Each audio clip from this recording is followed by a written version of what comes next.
ಮೇ 4ನೇ ತಾರೀಕು ಬಂದ ಚುನಾವಣಾ ಫಲಿತಾಂಶದಲ್ಲಿ ಪಶ್ಚಿಮ ಬಂಗಾಳದ ಮುಖ್ಯಮಂತ್ರಿಯಾಗಿದ್ದ ಮಮತಾ ಬ್ಯಾನರ್ಜಿ 15,105 ಮತಗಳ ಅಂತರದಿಂದ ಭವಾನಿಪುರದಲ್ಲಿ ಎಲೆಕ್ಷನ್ ಸೋತರು ಸುವೇಂದು ಅಧಿಕಾರಿ ವಿರುದ್ಧ.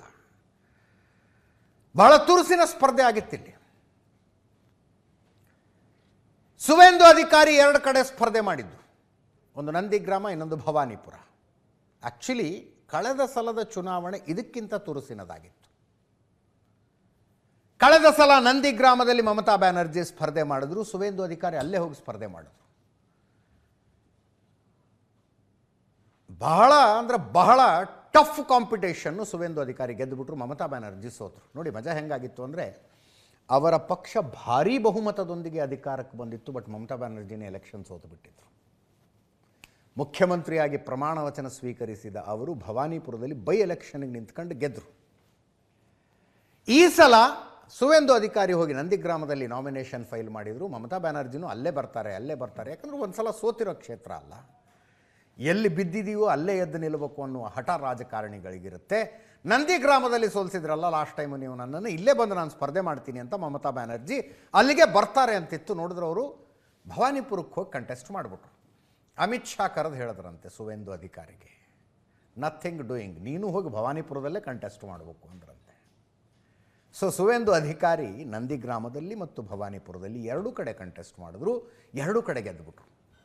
ಮಮತಾ ಬ್ಯಾನರ್ಜಿ ಭವಾನಿಪುರದಲ್ಲಿ ಸೋತರು.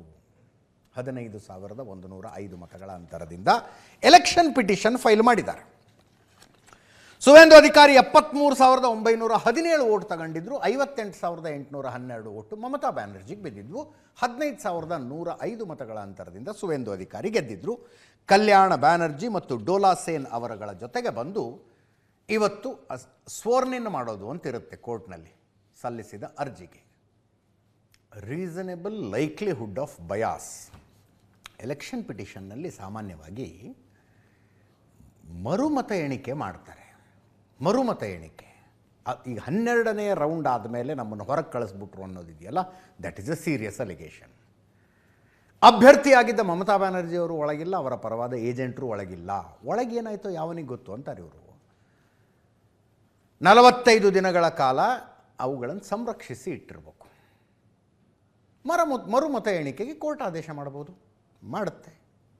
ಅವಾಗೇನು ಬರುತ್ತೆ ನೋಡಬೇಕು.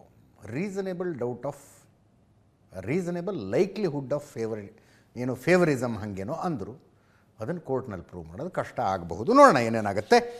ಇದು ಕೋಲ್ಕತ್ತಾದಲ್ಲಿನ ಬೆಳವಣಿಗೆ. ಆದರೆ ದೆಹಲಿಯಲ್ಲಿ ಮಮತಾ ಬ್ಯಾನರ್ಜಿ ಅವರ ತೃಣಮೂಲ ಕಾಂಗ್ರೆಸ್ನಲ್ಲಿದ್ದ 28 ಸಂಸದರ ಪೈಕಿ 20 ಸಂಸದರು ಹೋಗಿ national citizen party of India ಅನ್ನುವ ಪಕ್ಷದೊಂದಿಗೆ ವಿಲೀನ ಮಾಡಿಬಿಟ್ಟಿದ್ದಾರೆ. ವಿಲೀನ ಮಾಡಿ ಓಂ ಬಿರ್ಲಾ ಅವ್ರಿಗೊಂದು ಪತ್ರ ಕೊಟ್ಟಿದ್ದಾರೆ, ನಮ್ಮದು ಹೊಸ ಪಕ್ಷ ಅಂತ.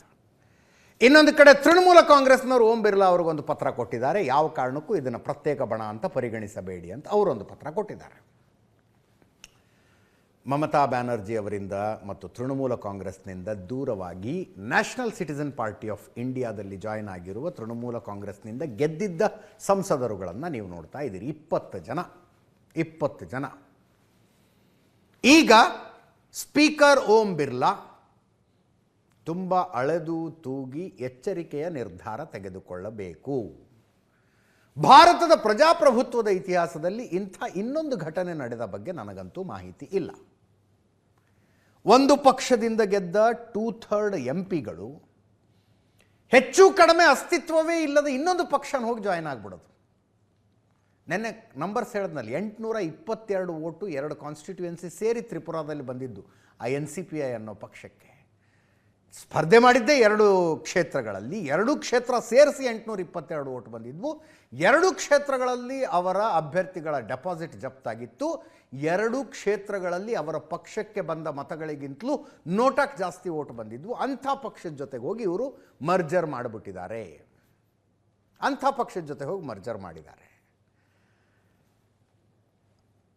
ರಾಜಕೀಯ ಅನ್ನೋದು ಎಷ್ಟು ಒಂದೊಂದು ಸಲ ಕುತೂಹಲಕಾರಿ ಆಗಿಬಿಡುತ್ತೆ ಅಂದರೆ, ಇಡೀ NDA ಮೈತ್ರಿಕೂಟದಲ್ಲಿ BJPಯನ್ನು ಹೊರತುಪಡಿಸಿದರೆ ಇವರದ್ದು ಈಗ 2ನೇ ಅತಿ ದೊಡ್ಡ ಪಕ್ಷ.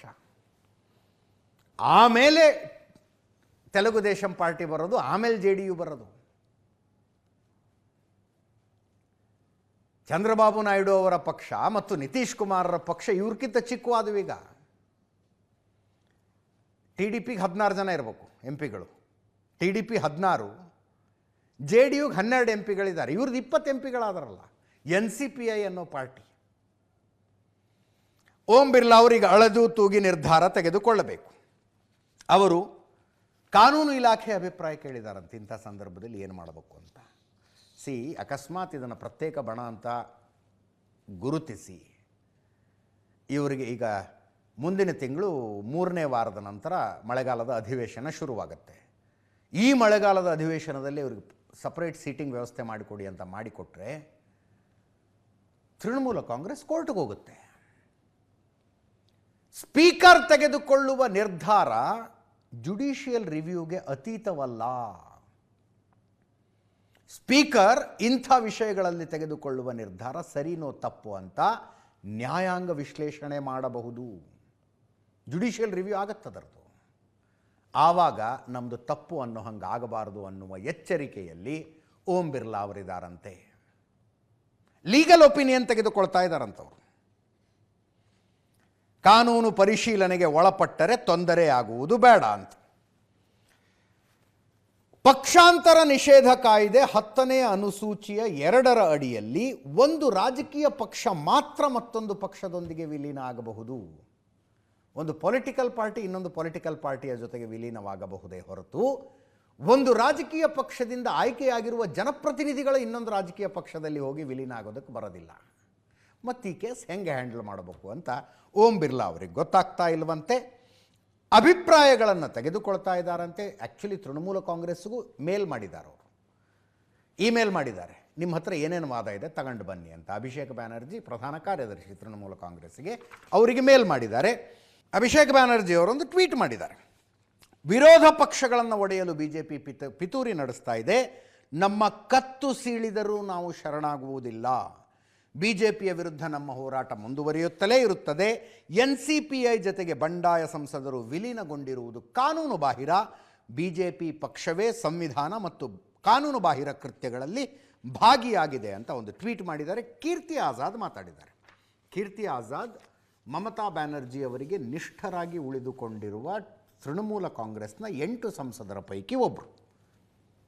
ಹೆಂಗಾರು ಮಾಡಿ 362 ಎಂ ಪಿಗಳನ್ನು ಇಟ್ಕೊಂಡು ಆ ಡಿಲಿಮಿಟೇಷನ್ ಬಿಲ್ ಒಂದು ಪಾಸ್ ಮಾಡಿಸ್ಬೇಕು ಅಂತ ಪ್ರಯತ್ನ ಪಡ್ತಾ ಇದ್ದಾರೆ. ರಾಜಕಾರಣದಲ್ಲಿ ನೈತಿಕತೆ ಅನ್ನೋದು ಮುಗಿದು ಹೋಗ್ಬಿಟ್ಟಿದೆ ಅಂತ ಕೀರ್ತಿ ಆಜಾದ್ ಹೇಳಿದ್ರು. ಜೈರಾಮ್ ರಮೇಶ್ ನೇರವಾಗಿ ಅಮಿತ್ ಶಾ ಅವರ ಹೆಸರು ತಗೊಂಡು ಆರೋಪ ಮಾಡಿತ್ತು. ತೃಣಮೂಲ ಕಾಂಗ್ರೆಸ್ನ ಅಕ್ರಮ ವಿಭಜನೆಯ ಸೂತ್ರಧಾರನೆ ಅಮಿತ್ ಶಾ. ತೃಣಮೂಲ ಕಾಂಗ್ರೆಸ್ನ ಬಂಡಾಯ ಸಂಸದರು NCPIನಲ್ಲಿ ವಿಲೀನಗೊಳ್ಳುವುದಕ್ಕೆ ಅಮಿತ್ ಶಾ ಕಾರಣ. NDAಗೆ 3/2 ಬಹುಮತ ಗಳಿಸುವ ತಂತ್ರದ ಭಾಗ. BJP ಅಧಿಕಾರದಲ್ಲಿದ್ದಾಗಲೇ ಸಾಂವಿಧಾನಿಕ ಮೌಲ್ಯಗಳು ಪ್ರತಿದಿನ ದುರ್ಬಲಗೊಳ್ಳುತ್ತಾ ಬೆದರಿಕೆಗೆ ಒಳಗೊಳ್ಳುತ್ತಾ ಇರುತ್ತವೆ ಅಂತ ಜಯರಾಮ್ ರಮೇಶ್ ಅವರು ಹೇಳಿದ್ದಾರೆ. ಪಶ್ಚಿಮ ಬಂಗಾಳದ್ದೇ ಮುಂದಿನ ಸುದ್ದಿ. ಮತ್ತೊಬ್ಬ ನಾಯಕನಿಗೆ ಮೊಟ್ಟೆ ಏಟು ಬಿದ್ದು ಕುನಾಲ್ ಘೋಷ್ ತೃಣಮೂಲ ಕಾಂಗ್ರೆಸ್ನ ಶಾಸಕರಿಗೆ. ಮಮತಾ ಬ್ಯಾನರ್ಜಿ ಅವರ ಆಪ್ತ ಶಾಸಕ ಮಮತಾ ಬ್ಯಾನರ್ಜಿ ಅವರನ್ನು ಭೇಟಿಯಾಗಿ ಅವರ ಮನೆಯಿಂದ ಹೊರಗೆ ಬಂದಾಗ ಮೊಟ್ಟೆಗಳಲ್ಲಿ ಹೊಡೆಯಲಾಯಿತು. ಇದನ್ನು ಜನತೆ ಆಕ್ರೋಶ ಅಂತ ಹೇಳಿ ಬ್ರಷವೇ ಮಾಡಿಬಿಡಬಹುದು. ಅಲ್ಲ, ಅದು ಪದ್ಧತಿ ಅಲ್ಲ. ಆಕ್ರೋಶ ಇತ್ತ, ಇನ್ನೊಂದಿತ್ತ, ಮತ್ತೊಂದಿತ್ತ. ಓಟ್ ಹಾಕಿದಿರಲ್ಲ, ಸೋಲಿಸಿದಿರಲ್ಲ. ಇವರು ಭ್ರಷ್ಟರಾಗಿದ್ದರ ನಿಮ್ಮ ಆಯ್ಕೆ ಸರ್ಕಾರ ಬಂದಿದೆ, ಕೇಸ್ ಮಾಡಿಸಿ. ಅನೇಕರ ಮೇಲಾಗಿಲ್ವಾ? ಪೆಂಡಿಂಗ್ ಭ್ರಷ್ಟಾಚಾರದ ಕೇಸಿನ ಫೈಲ್ಗಳೆಲ್ಲ ಓಪನ್ ಆಗ್ತಾವಿದಾವಪ್ಪ. ಇವರು ಭ್ರಷ್ಟರಾಗಿದ್ದರೆ ಇವ್ರ ಮೇಲೆ ಕೇಸ್ ಮಾಡಿ. ಯಾರ್ದಾರ ಹತ್ರ ಲಂಚ ತಗೊಂಡಿದ್ರೆ, ನನ್ನ ಹತ್ರ ಲಂಚ ತಗೊಂಡಿದ್ರು, ಇಂತಿಂಥ ಕೆಲಸಕ್ಕೆ ಇಷ್ಟಿಟ್ಟು ಲಂಚ ತಗೊಂಡಿದ್ರು, ಆವಾಗ ನನಗೆ ಇವ್ರದೇ ಸರ್ಕಾರ ಇದ್ದ ಕಾರಣಕ್ಕಾಗಿ ಕಂಪ್ಲೇಂಟ್ ಕೊಡೋ ಧೈರ್ಯ ಇರಲಿಲ್ಲ. ಈಗ ಸರ್ಕಾರ ಬದಲಾಗಿದೆ, ಕಂಪ್ಲೇಂಟ್ ಕೊಡ್ತಾ ಇದ್ದೀನಿ ಅನ್ಬೇಕಪ್ಪ. ಇದೇನ್ರಿ ಇದು? ಕಂಡಲ್ಲಿ ಮೊಟ್ಟೆ ಹೊಡೆಯೋದು.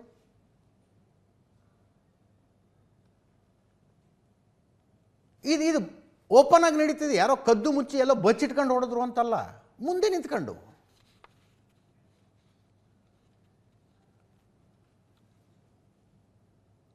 ಆ ಮಮತಾ ಬ್ಯಾನರ್ಜಿ ಸೋದರಳಿಯ ಅಭಿಷೇಕ್ ಬ್ಯಾನರ್ಜಿ ಅವ್ರನ್ನ ಹೊಡೆದ ರೀತಿ ಹೆಂಗಿತ್ತು ಅಂದರೆ, ಹೋದಲ್ಲಿ ಬಂದಲ್ಲಿ ಕೊಡೆ ಹಿಡ್ಕೊಂಡು ಆಡ್ತೀಯಾರಂತವ್ರು. ತೃಣಮೂಲ ಕಾಂಗ್ರೆಸ್ನ ಇನ್ನೊಬ್ಬ ನಾಯಕಿ ಮಂದಿರಾ ಅಂತೆ, ಜುಜರ್ಸಿಂಹ ಅನ್ನುವ ಗ್ರಾಮ ಪಂಚಾಯತ್ ಮಟ್ಟದ ಲೀಡರು.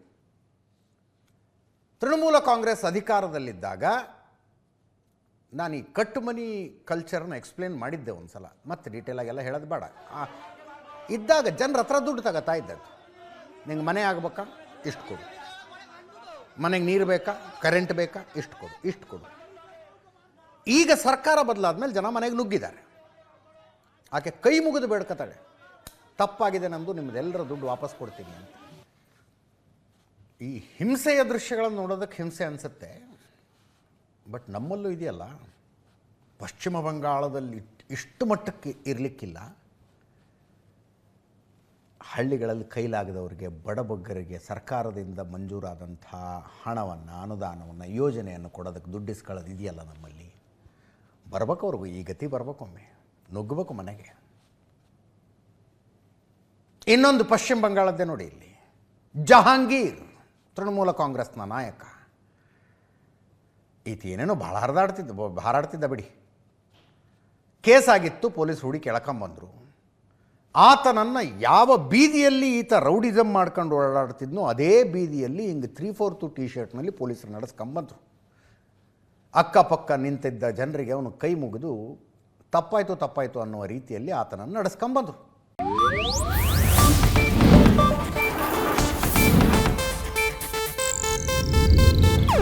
ಇದು ಏಷ್ಯಾನೆಟ್ ನ್ಯೂಸ್ ನೆಟ್ವರ್ಕ್ ಪ್ರಸ್ತುತಿ.